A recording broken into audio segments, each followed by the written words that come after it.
অনেক বেদনা ভরা আমার জীবন,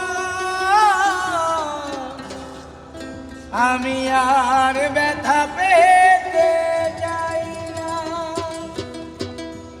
অনেক বেদনা